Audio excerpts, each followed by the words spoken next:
In this video, we're going to be talking about should you get an Xbox 360 in 2023. I think they're quite modern, but let's see.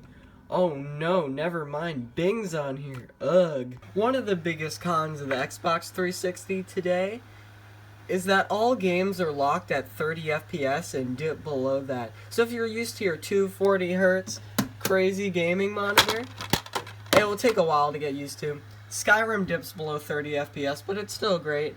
And Farming Simulator is the worst performing game I have ever played on the system. A major pro is that all these games are crazy cheap. Even at a pawn shop where they don't have the greatest prices, I can get games for under $5. Like all of these. Oh, and a bunch more. Another con is that the original controllers, especially in working good conditions, are very expensive. You know, 90% of the time the people's little brother chewed off the thumbsticks and they're completely unusable.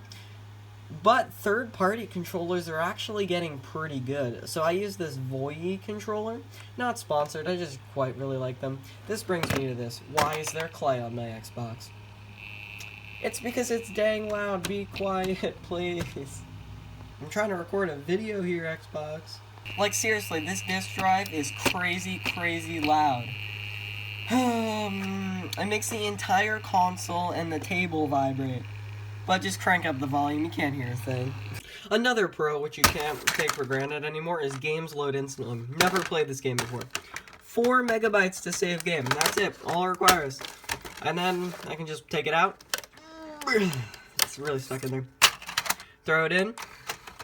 Jesus. Throw it in, blow it up, and I can just play it right away. No installing, no loading, no nothing. Well, actually, there's a lot of loading. Another pro for these systems is storage is very cheap to get, easy to upgrade, and it'll last you a very long time. Like right here, there we go, is a 120 gigabyte, oh my gosh, that's really stuck in there, hard drive. And this is like all I will ever need right here. There's still 70 gigabytes left, and I really don't know what to put on it. You know, I pretty much just need Minecraft updates. And if you ever want it, boom, this is all you need to do. Pop off this panel, pop it back on, you're good to go. Obviously when it's turned off and unplugged. Another con is mechanical failures. You know, these things are so old. What do you mean open tray? There's literally a game in here. Also, that was just an example. Don't worry, it's fine. Another very common issue, because, you know, these games are very old. You know, 20 years old. They can have disk rot. They can have a bunch of things. But unrecognized disk. So, that means you gotta clean the disk. Why won't you work? Here's what disk rot looks like. It's really hard to see, but it's those little, like, white specks on the disk. Eventually, it'll make it not read, but this one still works. Now, I'm sure you're wondering, what model should you get? How about this one? Or, you know, maybe this one? Or, you know, if you don't like that, how about that? You know, I don't have a problem. What do you mean? This here is the Xenon Xbox 360. Very unreliable.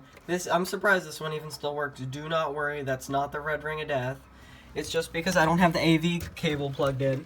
Because this thing, believe it or not, does not have an HDMI port. Only AV. But be careful to check the date on the back, because color does not mean what model it is. Like, after 08 is kind of what you want. This bad boy requires the big boy power brick. Oh yeah. Avoid the Xenon model at all cost. Unless it was free, or you got the console with 3 controllers and games for $5. This one here is a Falcon model. This one is semi-okay. I'd still recommend buying a different model, unless it was also cheap, you know, like 20 bucks. This one here was picked up for 20 bucks and is like mint condition, which is just insane. You can see, woo, shiny! It still had the plastic on the hard drive. In this case, I would say 100% go for it.